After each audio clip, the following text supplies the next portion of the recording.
Good morning and welcome to United Way for Southeastern Michigan's virtual town hall. My name is Dr. Dershawn Brown and I will be your moderator for today's town hall. Today we will hear from United Way's President and CEO, Dr. Darian Hudson, and then Joan Gustafson with the Michigan Nonprofit Association. She will discuss the importance of completing the 2020 census. The last 10 minutes of today's town hall are reserved for questions, so please leave your questions in the Q&A box if you're watching via Zoom and in the comment box on Facebook. Now, I would like to welcome United Way's President and CEO, Dr. Darian Hudson, to say a few words. Thank you, Dershawn, and good morning, everyone. Thank you again for joining us for our weekly town hall. Today, we will be talking about a very critical and time-sensitive topic on the U.S. Census 2020. You will learn today about how important it is to complete your census and also get answers to the many questions that you may have. The census impacts funding for so many pivotal programs that we have, like Head Start, Medicaid, and Medicare, as well as food assistance. For every person who is not counted in our state, we will lose an estimated $1,800 per year for the next 10 years for these essential programs. With the deadline quickly approaching, we are grateful to have Joan Gustafson, the External Affairs Officer for the Michigan Nonprofit Association, here to share some information about the 2020 census today. The Michigan Nonprofit Association is a statewide membership organization of which United Way is a member that's dedicated to serving the nonprofit sector through civic engagement, data and technology, and advocacy. In her role as External Affairs Officer, Joan is responsible for the development and execution of a comprehensive public affairs and communication strategy. She previously spearheaded the communication and government affairs efforts for the International Food Protection Training Institute and served as the regional director for West Michigan for Governor Jennifer Granholm. So please join me in welcoming Joan Gustafson, our External Affairs Officer for the Michigan Nonprofit Association, to speak with us today. Joan, thank you so much for being here with us. Thank you, Dr. Hudson. It's a pleasure to be here, and thank you, Dr. Brown. Good morning, everyone. Well, it is very, very hard to believe that we launched this this campaign back in 2017, and more than 3 years ago now, and here we are in the final week. So I'm going to take this opportunity to share my screen with you and go through a few slides on what the census is all about and why it's so important for us here in our community.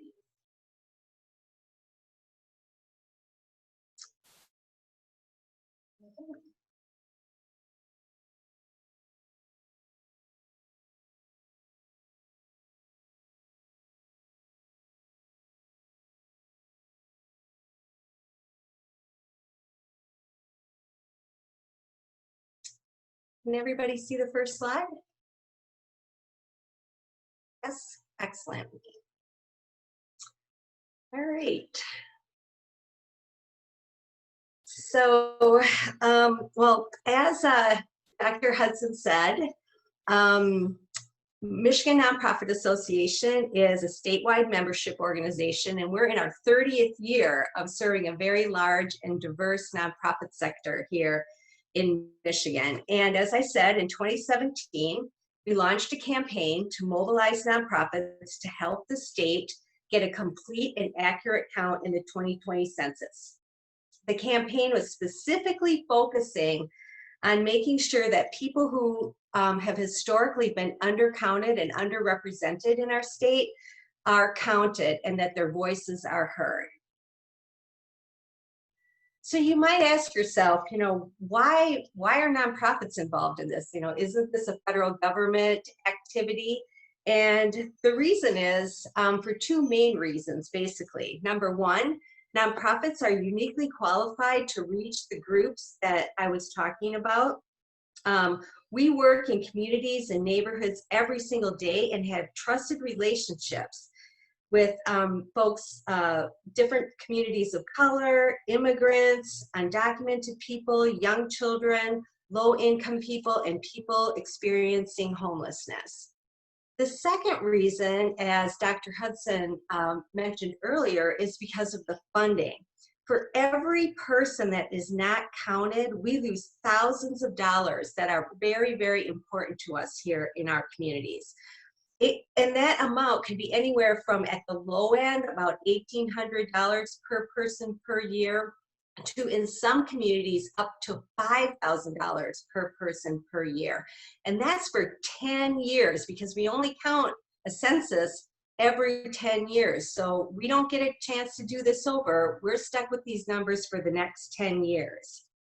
And if we don't draw down our fair share of federal funding for the programs that matter to us, and nonprofits have to find ways to make up those shortfalls.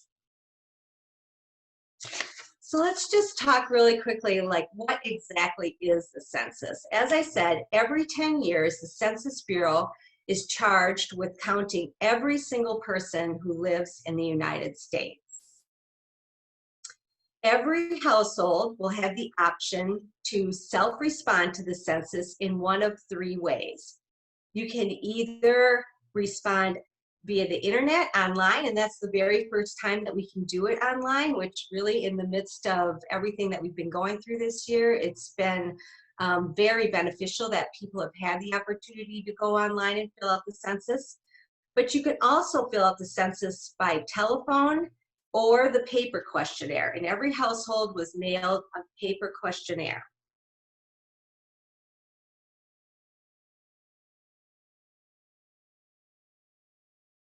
There's also, I wanted to make sure everybody understood that the census is available in video and print language guides in 59 non-English languages, and language guides also include versions in American Sign Language, Braille, and large print.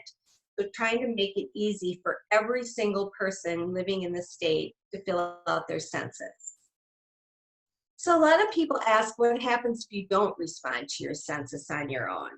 Well, if you don't, someone from the Census Bureau will make an in-person visit to your home to get the information. This operation was delayed due to the pandemic, but right now, census takers are out counting in communities, and nonprofits and volunteers are also safely holding events and canvassing to encourage people to fill out the census.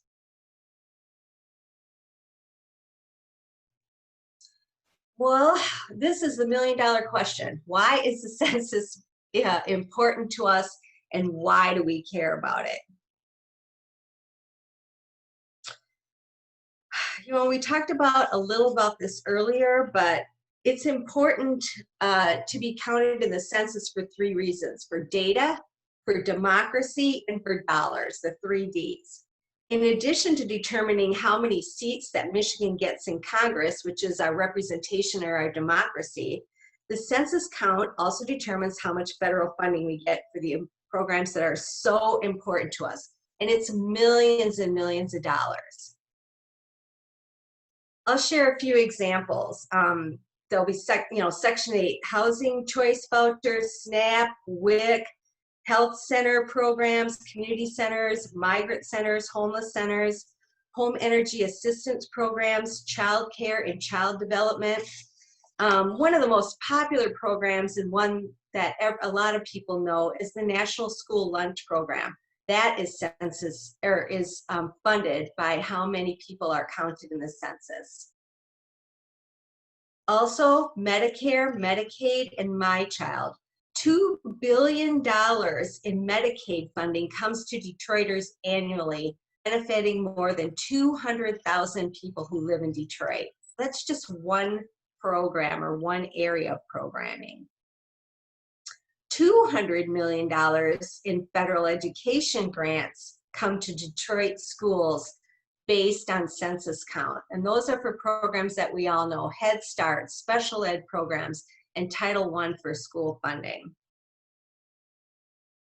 I also want to make sure that everybody understands that the data that you give a Census Bureau, or the data that you share online or by phone, is totally and completely confidential.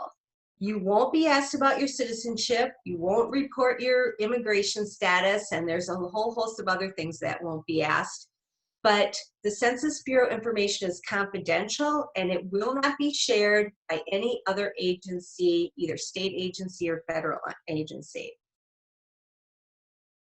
So what does the census ask? Well, most people are really surprised to learn that the census only asks 9 questions, and they're very easy, they're very basic.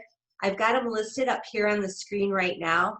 It asks things like how many people are living or staying in your home, whether you own or rent. It asks about the age, sex, race, and ethnicity of everyone living in the home. And that's it. It's just those 9 questions. And let's face it, most of us have way more personal information than that on our social media accounts. So I think people, especially in the beginning, and still now, are very surprised to learn that it's this quick and this easy to fill out your census. And again, to make sure that you understand what the census won't ask about, they won't ask anything about your Social Security, citizenship, banking information, voting, anything about education or income. And again, to make sure you understand this information cannot be shared with any other agency.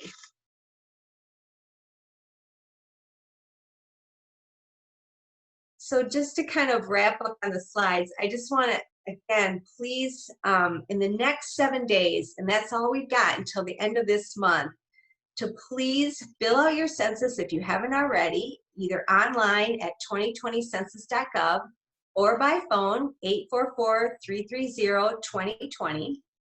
And also, if you have already done it, it would really help if you could make sure that your circle of friends and family have also done it. Because as much as it helps for all of the nonprofits and all of us that have been out there working on this for a number of years trying to encourage people to fill it out, there's nothing like hearing it from a friend or a family member to make sure people understand how important it is. And last, I wanted to also give people an opportunity to assist the city of Detroit in the final days of counting. This lists a number of activities where people are gathering, and there'll be volunteers there with tablets and assistants, so that if anybody wants to fill out their census while they're at any of these events, they can do it at that time as well. And the city of Detroit is asking for volunteers, so if anybody has a few hours of extra time and can help out in our final days, that would really be great. The state overall is doing very well with our numbers in the census. We're at 70.8% of self-response rate. But that's still like, almost 30% of people who still haven't filled it out, and that still represents millions and millions of dollars that we're leaving on the table. But Detroit, and there's some other cities that are lagging behind and need that extra one-on-one interaction. And so for example, Detroit is at about 50.3% of self-response. So we need to make sure that we get everybody else signed up. Hamtramck is 59.2%, Highland Park is 46.3%. And so those are some communities that, if you know anybody who lives in those communities, it'd be very helpful for you to encourage them to fill out the survey. Some of the other cities in Southeast Michigan are doing a little bit better. Inkster is at 61.8, Pontiac 62. And then Warren is at 78%, so they're really hitting it out of the park. And Sterling Heights at 84.4% too. So while there are a number of cities and areas that are doing well, and as I said, the state as a whole, we really, really want to focus on some of those lagging neighborhoods to get our final numbers back up. Thank you. That kind of concludes my formal remarks, and I understand there might be some questions from folks out in the audience, and I'm happy to take questions. Great. Thank you so much for that information, Joan. We do have a few questions that came over. The first question is, I'm not a U.S. citizen. Do I still need to fill out the census? The answer to that question is yes, you do still need to fill out the census. The census is charged with counting every single person who lives in the United States and who lives in Michigan, regardless of your immigration status or whether or not you're a citizen. So it's all residents, every single person who lives here. Okay, great. Thank you for that. The second question is, I've recently moved and believe that the census was mailed to my old home. How can I get a new copy? Or should I go on the website to complete the census? I think at this point, it would be very difficult to get a new copy of that paper copy. So my recommendation would be to go to the site 2020census.gov, and you can fill out the census. You don't need an identifier, you just need your address. And they will ask you a series of questions to make sure that it's not duplicating efforts. And if indeed you have not filled it out yet, whether paper or by phone, then yes, by all means, fill it out at the residence that you live right now, Okay. online or by phone, either way, whichever is easiest for you. Okay, thank you. Another question, is there a penalty for not completing my census? There is not a legal penalty for not completing a census, but actually the consequences of that are severe, though, I feel, because again, it just counts us. It counts us in with our power in Washington, with our representation. It counts us for our ability to protect the things in Michigan that we care about. And then, of course, as we've been saying, it costs us so much money to fund the programs that we need. And I think what we realized during the pandemic was that, I mean, these programs are critical. I mean, they're critical anytime, and we've seen how critical they are now. People really need healthcare. People need food assistance. People need workforce assistance with everything happened with the economic fallout of the pandemic. So if there's anything that would motivate us, I think at this time and place that we find ourselves in now, it's like it's more important than ever to fill it out to make sure we're helping our friends and neighbors that need it. Okay, great, thank you. Another question, are there resources for those hard of hearing or blind if they need help filling out their census? Yes, there is. If you call the phone number that's listed, there are guidance for that. So there's guidance for Braille, there's bigger print, there's different languages, and there's all kinds of assistance for people with all kinds of different abilities. And so yes, the Census Bureau has made it very easy. I can follow up with the exact phone number on that. I didn't include it in my slides, but for anyone who needs special help, there is special help available. Okay, great. Next question, how do I know if the person who comes to my door is actually with the Census Bureau? That's a good question. The Census Bureau takers right now that are out in communities should be very easy to identify. And I just looked this up earlier to remind myself. So number one, they will have a badge. Their badge will have their name and a photo ID and will be an official Census Bureau badge. They will also have a 2020 Census Bureau bag or briefcase with their computer and other things, and an official Census Bureau phone. But if you're still unsure, the Census Bureau taker will, if you ask them, they will give you a phone number that you can call and verify with their supervisor in the Census Bureau and ask a series of questions to make sure that the person at your door is an actual official government official. Great, that's great information. Thank you for that. Another question, I have completed the census, but I continue to receive notices that I have not completed the census. What should I do? How do I make sure that I'm counted? What we were saying in those cases is that there was some lag time and people were still getting reminders even though they had filled out the census. So if you have done it, then, you know, if you did it online, you did it by phone, you should have it. There were some duplication in that with the Census Bureau, especially during the pandemic. A lot of the advocacy groups asked that we send out another round of reminders and another round of surveys just to be sure that people had it. So if you filled it out, you should be okay. You should have gotten, at least online, a message that said that you were counted. Okay, thank you. How will the information I provide be used? Are my responses anonymous?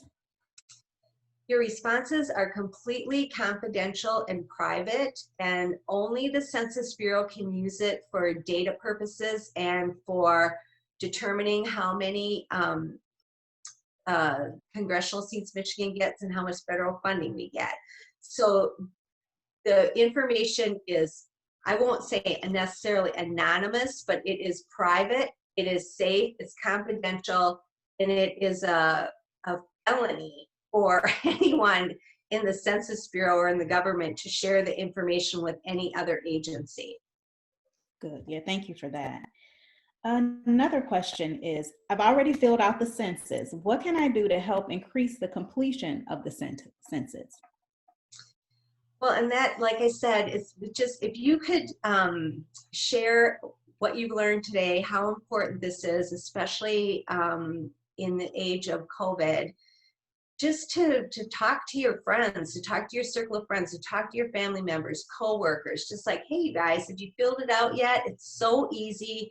9 questions. Let's go online. Let's fill it out.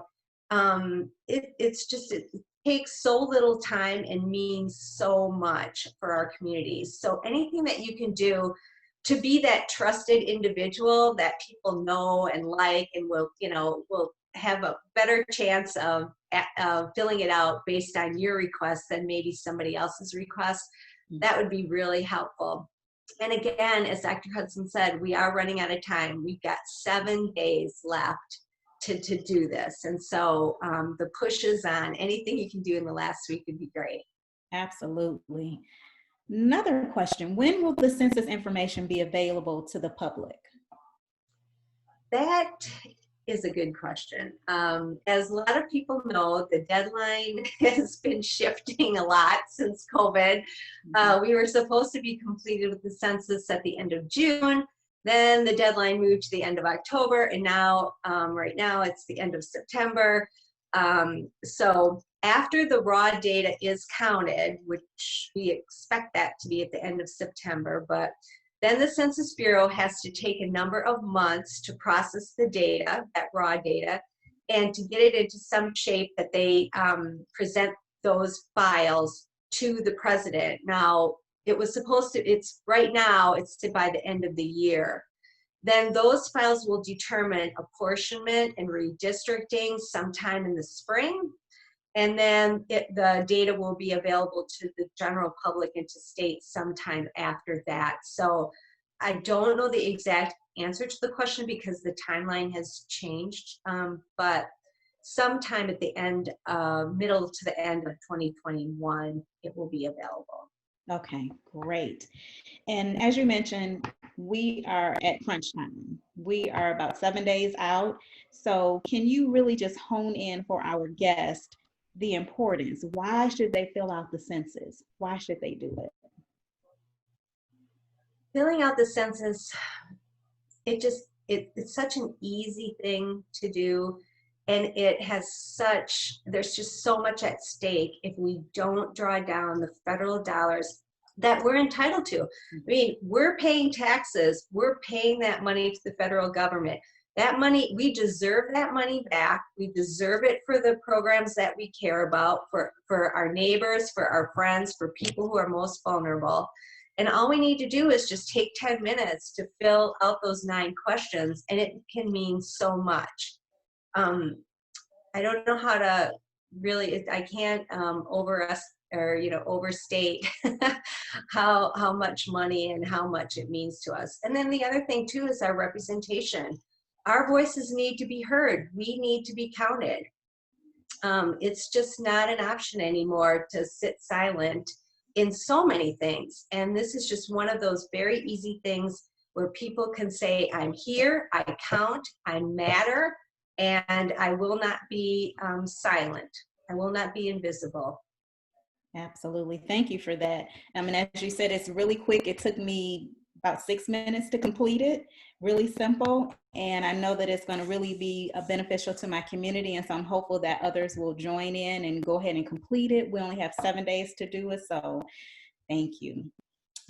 So that's all the time we have for questions today. I'm going to turn it over to Dr. Hudson to share with us some closing remarks.